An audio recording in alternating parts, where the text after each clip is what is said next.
الحمد لله كفى وسلام على عباده الذين اصطفى أما بعد أعوذ بالله من الشيطان الرجيم بسم الله الرحمن الرحيم واذكر في الكتاب إبراهيم إنه كان صديقا نبيا کہ حضرت ابراہیم علیہ السلام کا قصہ قرآن مجید میں بیان کیجئے۔ وہ ایک اچھے انسان اور سچے نبی تھے۔ معزز ناظرین، تیمی آفیشیل ٹی وی میں آپ سب کا استقبال اور خیر مقدم ہے۔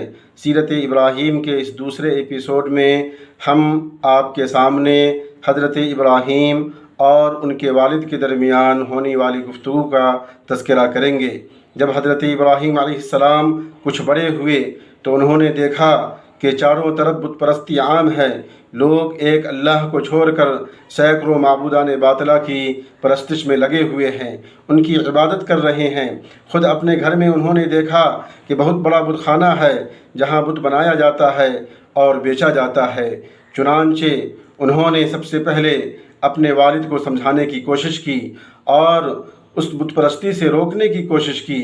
اس بات کو اللہ تبارک و تعالیٰ نے قرآن مجید میں بہت ہی اچھے انداز اور نرالے پیرائے میں اللہ تبارک و تعالیٰ نے بیان کیا ہے۔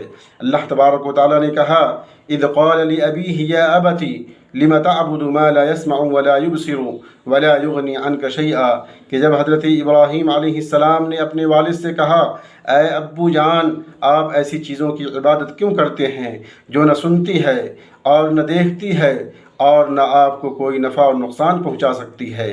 یا ابتی انی قد جاءنی من العلم، اے ابو جان میرے پاس ایک ایسا علم آیا ہے ما لم یأتک، جو آپ کے پاس نہیں آیا ہے۔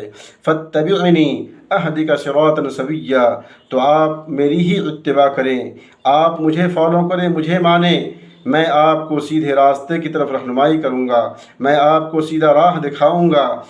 یا ابت لا تعبد الشیطان ان الشیطان کان للرحمن عصیا، اے ابو جان آپ شیطان کی عبادت نہ کیجئے، یہ شیطان رحمان کا نافرمان ہے۔ یا ابت انی اخاف ان یمسک عذاب من الرحمن، کہ اے ابو جان مجھے ڈر ہے، مجھے خوف ہے کہ کہیں اللہ تبارک و تعالیٰ کا عذاب نہ آپ کو پکڑ لے۔ فتکون للشیطان ولیا، اور آپ شیطان کے ولی بن جائیں، شیطان کے ساتھی اور مددگار بن جائیں۔ قال اراغب انت عن آلہتی یا ابراہیم، ابراہیم کے والد آزر نے کہا اے ابراہیم، کیا تم میرے معبودوں سے اعراض کرتے ہو؟ کیا تم میرے معبودوں کو برا بھلا کہتے ہو؟ لئن لم تنتہی، اگر تم اس سے باز نہ آئے، اس سے نہ رکے، لارجمنک، تو میں تمہیں سنسار کر دوں گا، میں تمہیں پتھر مار مار کر ہلاک کر دوں گا۔ وہجرنی ملیا، اور میں اپنے سے دور کر دوں گا، میں اپنے گھر سے تمہیں نکال باہر کروں گا۔ حضرت ابراہیم علیہ السلام دعا دیتے ہوئے نکل جاتے ہیں، فرماتے ہیں قال سلام علیک، کہ آپ پر سلامتی ہو، اے ابو جان آپ پر سلامتی ہو۔ ساستغفر لک ربی، کہ میں آپ کے لیے دعائے مغفرت کروں گا، میں آپ کے لیے مغفرت کی دعا کروں گا۔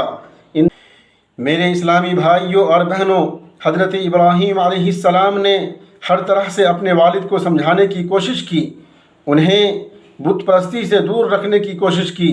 حضرت ابراہیم نے اپنے دلیلوں کے ذریعے اپنے والد کو سمجھانے کی کوشش کی، انہیں شرک سے روکنے کی کوشش کی، انہیں بت پرستی سے دور رکھنے کی کوشش کی، لیکن بجائے اس کے کہ آزر آپ کی باتوں کو سنے، آپ کی باتوں کو مانے، آپ کی دلیلوں کو سمجھے، الٹا آپ کا مخالف ہو گیا، آپ کی جان کا دشمن ہو گیا اور کہا اے ابراہیم تم ہمارے معبودوں کو برا بھلا کہتے ہو، تم ہمارے معبودوں کو نیچا دکھاتے ہو، تم ہمارے معبودوں کی توہین کرتے ہو، تم اس سے باز آ جاؤ، تم اس سے رک جاؤ، تم ان سب چیزوں کو چھوڑ دو، نہیں تو میں تمہیں سنسار کر دوں گا، میں تمہیں پتھر سے مار مار کر ہلاک کر دوں گا، تم کو میرے گھر میں رہنے کی کوئی ضرورت نہیں ہے، تم مجھ سے الگ ہو جاؤ، تم میری نظروں سے فوراً دور ہو جاؤ۔ حضرت ابراہیم علیہ السلام نے بھی اپنے والد سے کوئی سمجھوتا نہیں کیا، بلکہ اپنے والد کو دعا دیتے ہوئے گھر سے نکل گئے، لیکن اپنی دعوت سے باز نہیں آئے اور اپنے دعوت اور اپنے مشن میں لگے رہے۔